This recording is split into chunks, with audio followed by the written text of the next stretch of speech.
I booked the venue, covered the dinner, and even bought personalized gifts for everyone for my anniversary. When I showed up, the room was empty. 3 hours later, my sister posted photos of them all at mini golf across town. I didn't say a word, just sent a group text.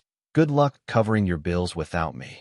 The next day, their messages went from jokes to begging, but I never replied. I, 34M, thought I had everything figured out. After 15 years of being the family's financial backbone, I believed loyalty ran both ways. I was wrong. My wife and I had been married for 8 years, and I wanted to celebrate our anniversary properly. Not just the two of us. I wanted to include the people who mattered most. My parents, my sister and her husband, my wife's parents, and our closest friends. 22 people total. The kind of celebration that would create memories for years to come. I spent 3 weeks planning everything. The venue was a private dining room at the nicest restaurant in town, complete with a view of the harbor. I put down a deposit of $800 and guaranteed the final head count. The dinner itself would cost another $2,000, but I didn't mind. These were the people I loved. The personalized gifts took the most thought. I had custom photo albums made for each couple, filled with pictures from family gatherings over the years. For the single friends, I commissioned personalized artwork featuring inside jokes and shared memories. Each gift cost me around $60, but seeing their faces light up would be worth every penny. My wife seemed excited about the whole thing. She helped me finalize the guest list and even suggested a few menu modifications. When I told her the total cost would be around $4,000, she just smiled and said it sounded perfect. Her enthusiasm made me feel like I was doing something truly special. The day arrived on a Saturday in October. I spent the morning picking up the gifts and double-checking with the restaurant. Everything was confirmed. The private dining room would be ready at 6, cocktail hour starting at 5:30. I even arranged for a photographer to capture the evening. I arrived at 5:15, wanting to make sure everything was perfect. The restaurant staff had outdone themselves. The table was set beautifully, with small floral arrangements I'd ordered as a surprise. The gift bags were arranged on a side table, each one labeled with careful handwriting. The photographer was already there, testing his equipment. 5:30 came and went. No one showed up. I called my wife first. Her phone went straight to voicemail. I tried my sister next, same thing. My parents' landline rang and rang with no answer. A cold feeling started spreading through my chest, but I told myself there had to be an explanation. Maybe they were all running late. Maybe there was traffic. By 6:15, I was pacing the empty dining room. The restaurant manager approached me with a concerned expression, asking if I wanted to delay the service. I told him to give it another 30 minutes. The photographer was getting restless, checking his watch and asking about the timeline. I kept calling everyone. My wife's phone continued going to voicemail. My sister's too. My best friend since college wasn't answering either. 22 people, and not one of them was responding to my calls. At 7 o'clock, I had to face reality. No one was coming. The restaurant manager was sympathetic but firm. They needed to know if we were proceeding with the dinner service. I told him to cancel everything. The look of pity in his eyes made my stomach turn. I paid the cancellation fee and gathered up all the personalized gifts. 22 carefully chosen presents that would never be opened. The photographer offered to waive his fee, but I paid him anyway. It wasn't his fault my family had abandoned me. The drive home was surreal. I kept expecting my phone to ring with frantic apologies and explanations. Maybe there had been an emergency. Maybe someone was in the hospital. There had to be a reason why every single person I cared about had stood me up on one of the most important nights of my life. My house was dark when I pulled into the driveway. My wife's car wasn't there. I sat in my car for a few minutes, staring at the bags of gifts in my back seat. 8 years of marriage, and she couldn't even be bothered to show up for our anniversary dinner. I went inside and poured myself a drink. Then another. I was 3 drinks in when I decided to check social media, hoping to find some clue about what had happened. That's when I saw it. My sister had posted a series of photos on Instagram about an hour earlier. The timestamp showed 8:47 p.m. The location tag read Adventure Mini Golf and Arcade. And there they were, every single person who was supposed to be at my anniversary dinner. My wife was in the first photo, laughing as she lined up a putt. My parents were in the background, my dad holding a scorecard. My sister's husband was making bunny ears behind my mother-in-law's head. My best friend was there too, along with his girlfriend. Even my wife's college roommate, who I'd specifically invited because she was visiting from out of state. 22 people. All of them having the time of their lives at mini golf while I sat alone in an empty restaurant. The caption on my sister's post made my blood boil. Spontaneous family fun night. Sometimes the best plans are the ones you don't make. Hashtag family time, hashtag mini golf, hashtag best night ever. I scrolled through the comments. My wife had replied with laughing emojis. My mother had commented about how much fun she was having. My best friend had tagged 2 other people, saying they should have come too. Not one of them mentioned me. Not one of them acknowledged that they were supposed to be somewhere else. It was like I didn't exist. I took screenshots of everything. Then I opened my text messages and started typing. The group text went out at 9:23 p.m. I'd created it months earlier for planning family events and gatherings. All 22 people were in it, including my wife. The message was simple. Good luck covering your bills without me. I turned off my phone and went to bed. Update 1. I woke up Sunday morning to 47 missed calls and 83 text messages. I made coffee and breakfast before I even looked at my phone. When I finally turned it on, the notifications kept coming. My wife had called me 16 times. Her text messages started around midnight, asking what I meant by my group text. By 3 a.m., her tone had shifted to concern. By 6 a.m., she was demanding I call her back immediately. My sister had sent me a long message explaining that the mini golf thing had been a last-minute decision. She claimed they tried to call me but couldn't reach me. She said they figured I'd understand and that we could reschedule the anniversary dinner. My parents had left voicemails saying they were confused and worried. My dad's message was particularly painful.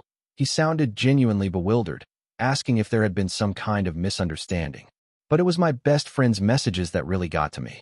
He'd sent a series of texts around 2 a.m., clearly drunk, telling me I was being dramatic and that it was just dinner. He said I needed to get over myself and stop being so sensitive. I deleted every message without responding. Monday morning brought a new wave of contact attempts. My wife had apparently driven home sometime during the night. Her car was in the driveway when I left for work. She'd left a note on the kitchen counter asking me to call her. I threw it away. At work, I had 3 missed calls from my sister and 2 from my mother. I let them all go to voicemail. During my lunch break, I made a different kind of call. I called my bank first. I'd been supporting my sister and her husband for the past 2 years, ever since he'd lost his job. $500 a month, direct deposit, to help with their mortgage. I canceled it immediately. My parents were next. I'd been paying for their cell phone plan and their streaming services. Another $150 a month. Canceled. My wife's student loans were the big one. I'd been making her payments for 3 years, $600 a month. I called the loan company and removed my bank account from automatic payments. The gym memberships I paid for my wife and sister. The car insurance for my sister's family. The monthly grocery allowance I gave my parents. All of it gone. By the end of my lunch break, I'd cut off over $1,500 in monthly support. Money I'd been providing without question because I thought family took care of each other. The calls started coming in around 3 p.m. My sister first, panicked because her mortgage payment had been declined. Then my parents, confused about why their phones had been disconnected. My wife called from work, her voice shaking as she asked what I was doing. I didn't answer any of them.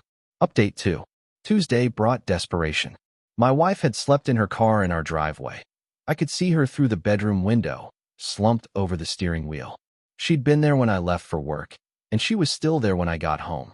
She followed me to the front door, talking rapidly about how sorry she was and how they'd made a mistake. She said the mini golf thing had been my sister's idea, that she'd felt pressured to go along with it. She promised it would never happen again. I walked past her into the house and locked the door behind me. My sister had left 12 voicemails throughout the day. The first few were angry, accusing me of overreacting and being petty. By the 6th message, she was crying, explaining that they couldn't make their mortgage payment without my help. The last message was her husband, begging me to call them back. My parents had driven to my office building and waited in the parking lot for 2 hours. Security had to escort them away when they tried to follow me inside. My mother had left a tearful voicemail saying she didn't understand what she'd done wrong. But it was my best friend's message that really showed me who these people were. He'd sent a text calling me pathetic and saying I was throwing a tantrum over nothing. He said everyone was laughing at me and that I needed to grow up. I screenshot that message and saved it. Then I blocked his number. Wednesday morning, I found my wife asleep in her car again. This time, there was a suitcase in the back seat. She'd apparently been staying at her sister's house, but even that support was wearing thin. My sister showed up at my office around noon. Security called me to ask if I wanted to see her. I told them no. She waited in the lobby for 3 hours before finally leaving. The financial pressure was starting to show. My sister's husband had posted on Facebook asking if anyone knew of job openings. My parents had called their phone company to try to get their service restored, only to discover they couldn't afford the reactivation fees. My wife's student loan company had sent her a notice about the missed payment. She'd forwarded it to me with a message asking if we could talk. I deleted it without reading the full text. Thursday brought the first real consequences. My sister's bank had started foreclosure proceedings on their house. She'd sent me a photo of the notice, along with a message saying I was destroying her family over a misunderstanding. My parents had been forced to ask their neighbors to use their phone to call me. The voicemail was heartbreaking, my mother's voice shaking as she asked what she could do to fix things. She said she'd do anything to make it right. My wife had started showing up at my office every day during lunch. She'd wait in the parking lot, trying to catch me as I came and went. I'd started using the back entrance to avoid her. The group text had become a battlefield. My sister was posting long messages about family loyalty and forgiveness. My wife was sending apologies and promises. My parents were asking questions that no one was answering. But the most telling messages came from my so-called friends. 3 of them had sent private texts telling me I was being unreasonable.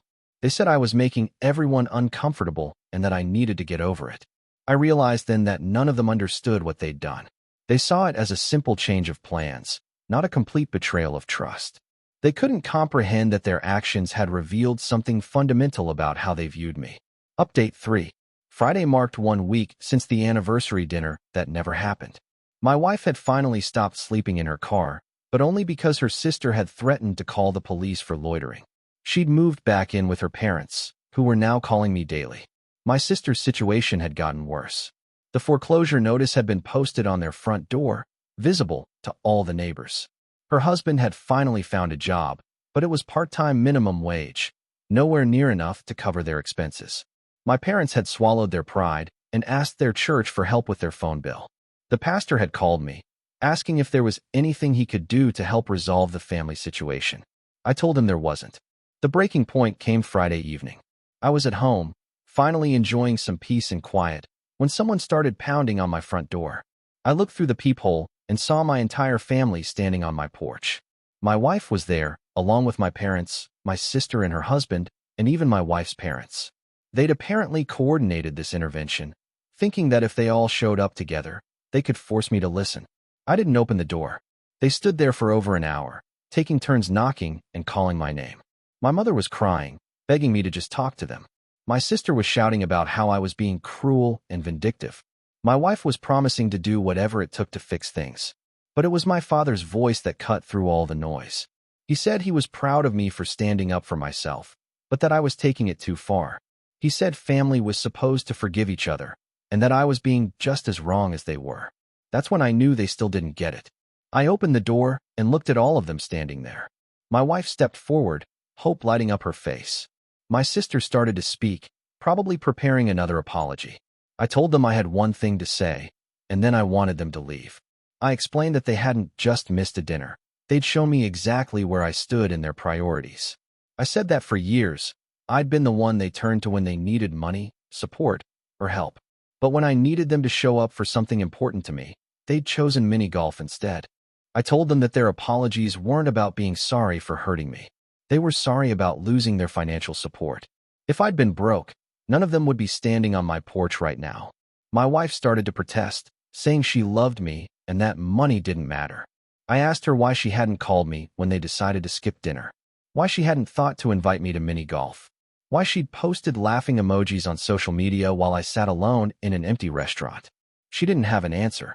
I told them all that I was done. Done being taken for granted, done being the family ATM, done pretending that their excuses mattered. I said they'd made their choice last Saturday night, and now they had to live with the consequences.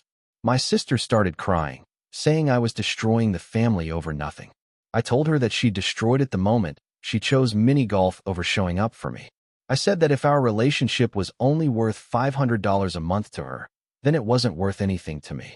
I went back inside and locked the door. They stayed on the porch for another 30 minutes, but eventually they left. Final update. It's been 3 months now since the anniversary dinner that changed everything. The immediate aftermath was brutal, but I found a piece I didn't know I was missing. My sister lost her house. They're renting a small apartment now, and her husband is working 2 jobs to make ends meet.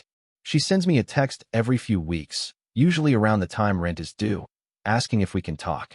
I never respond. My parents had to downgrade their lifestyle significantly. They canceled their cable, switched to basic cell phones, and started shopping at discount grocery stores. My mother called me on my birthday, crying and asking if I missed them. I told her I missed the parents I thought I had, but not the ones who'd shown me who they really were.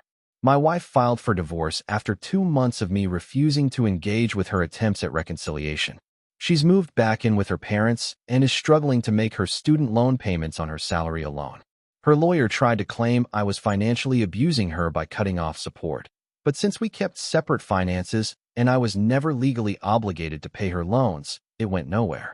The divorce proceedings revealed something interesting. My wife had been complaining to her friends about my controlling behavior for months before the anniversary dinner. Apparently, she'd been telling people that I used money to manipulate the family and that she felt trapped by my financial support. Her friends had encouraged her to break free from my influence. The mini golf night had been their idea of showing me that they didn't need me. They'd thought I'd get angry, maybe yell a bit, and then things would go back to normal with me having learned my place. They'd miscalculated badly. My best friend tried to reach out last month through a mutual acquaintance. He wanted to apologize and rebuild our friendship. The mutual friend told me he'd said the whole thing had been blown out of proportion and that I was being too sensitive. I told the mutual friend that anyone who thought abandoning me on my anniversary was blown out of proportion wasn't someone I wanted in my life. The hardest part wasn't cutting them off. It was realizing how much of my identity had been built around being needed by them. For years, I'd felt valuable because I could solve their problems with money. When they showed me that my presence wasn't actually required, just my wallet, it forced me to confront some uncomfortable truths about our relationships. I've started therapy to work through the betrayal and abandonment issues.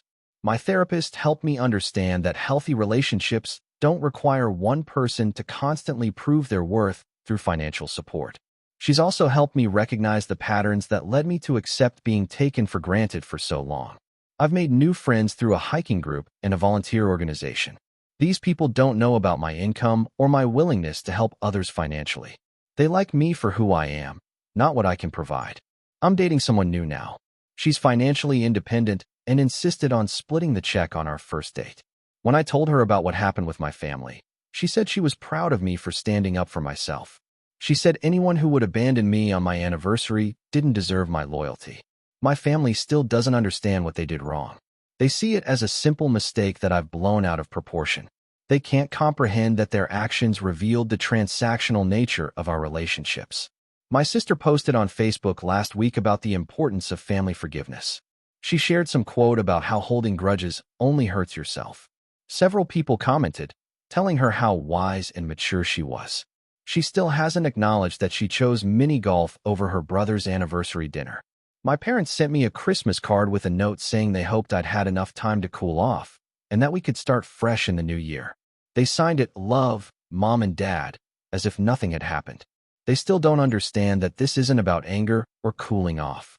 It's about accepting that they showed me who they really are, and I finally believe them. I'm not angry anymore. I'm not hurt or bitter or seeking revenge. I'm just done. The empty restaurant that night was a gift, even though it didn't feel like it at the time. It showed me the truth about relationships I'd been too blind to see. It freed me from the obligation to support people who saw me as a resource rather than a person. I spent years being the family's financial backbone, thinking that made me important to them. Now I know the difference between being needed and being valued. I'd rather be alone than be someone's ATM. Sometimes the best revenge is simply walking away and building a better life without the people who took you for granted. I'm happier now than I've been in years, and I have that empty restaurant to thank for it. The personalized gifts are still in my closet, unopened. Sometimes I think about throwing them away, but they serve as a reminder of who I used to be and who I refuse to be again. I'm enough, just as I am. I don't need to buy anyone's love or loyalty. The right people will show up for me because they want to, not because they have to. And if they don't show up, well, I've learned I'm perfectly capable of showing up for myself.